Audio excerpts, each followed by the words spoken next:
Il y a un petit mois de ça, je vous avais sorti une vidéo sur l'essai d'une Mégane 3 RS qui m'avait été prêtée par le Biggie Store à Cavaillon. Et puis je vous avais dit, dans pas longtemps, j'aurai de nouvelles voitures, j'aurai des voitures encore plus dingues à vous montrer et à essayer sur la chaîne. Et puis j'ai tenu parole. Aujourd'hui on va tester l'Audi RS5 de 2011 avec son V8 450 chevaux atmosphérique. Ça promet d'être une bonne journée.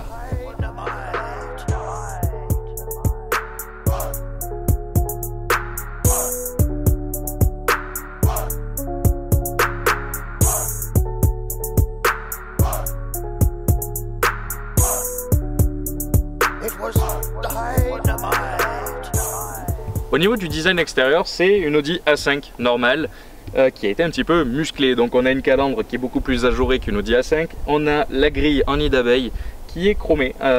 C'est un détail qui va avec le reste de la voiture. Donc je suis plutôt content que ce soit chromé. Enfin, moi je trouve ça joli que ce soit chromé. Badge RS5, des jantes noires.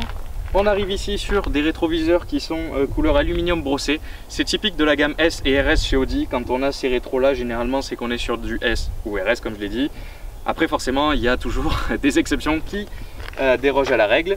Le cerclage ici qui est également en alu brossé qui va bien avec les rétros et la calandre. Donc c'est pour ça que la calandre, je trouve que ça lui va bien qu'elle soit pas en noir. Souvent on retrouve des calandres qui sont passées en noir mat ou noir piano. Et à l'arrière on a un petit aileron adaptatif qui va s'ouvrir à une certaine vitesse pour donner certainement un petit peu d'appui.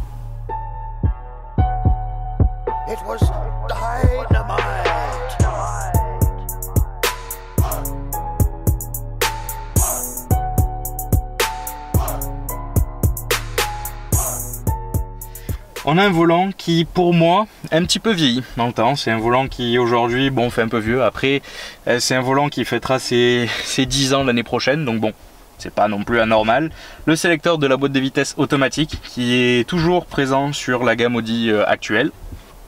Et on a une planche de bord qui va avec l'époque. Pour moi, elle a un petit peu vieilli. Les compteurs, par contre, ils n'ont pas du tout vieilli. Maintenant, bon, on a le e-cockpit qui est l'affichage digital donc de toutes les informations du tableau de bord. Ça, c'est des compteurs qu'on a vus jusqu'à là, il y a quelques années.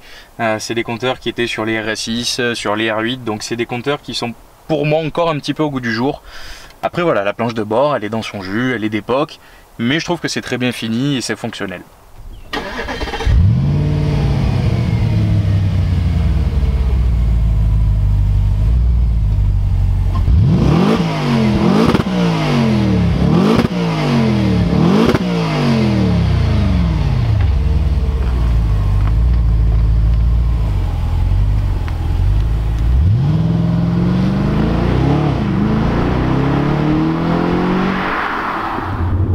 On vient de partir, on rentre dans le vif du sujet, c'est une RS5, je l'ai mise en mode dynamique. Le mode dynamique, c'est le mode sport chez Audi. On a plusieurs modes comme Comfort, Auto, du coup dynamique et individual.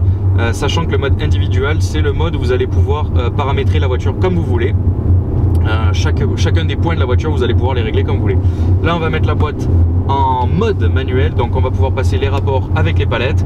On va tomber 2 rapports. On a l'échappement qui commence à s'énerver, le moteur qui monte dans les tours.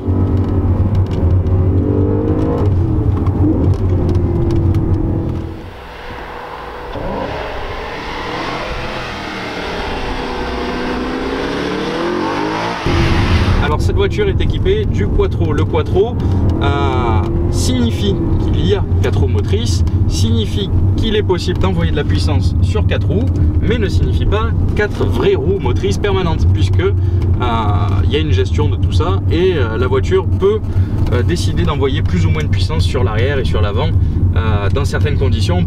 Ça permet d'avoir quand même un comportement qui est assez intéressant et ça permet surtout de faire passer toute la puissance, tous les 450 chevaux passent au sol.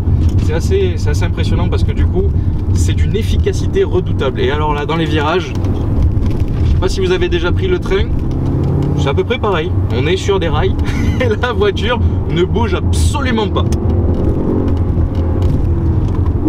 On arrive dans des courbes, on peut mettre le pied dedans, c'est incisif, la voiture elle bouge pas, c'est tellement efficace. En fait, c'est peut-être trop efficace. Vraiment, je sais pas à quel moment c'est possible de décrocher. Et on relance.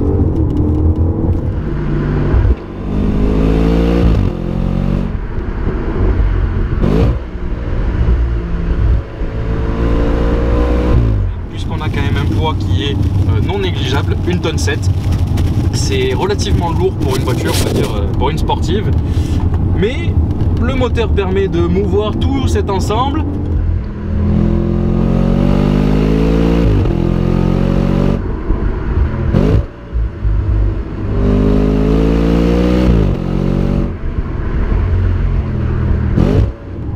Pas dire que les vocalises du moteur sont impressionnantes.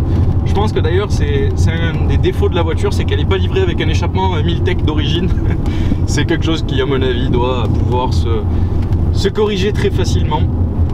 Mais on a quand même un son qui est fin, un ensemble qui est assez aseptisé, c'est assez insonorisé, pas de son simulé, hein. En 2011 c'était pas quelque chose qui se faisait encore de partout. Les virages sont vraiment impressionnants parce que la voiture nous colle à la route, quoi. C'est impressionnant. En plus, elle est chaussée avec des Michelin Pilot Sport 4S. C'est pas pour faire de la pub à Michelin, mais c'est des pneus qui tiennent vraiment très bien et qui sont très performants.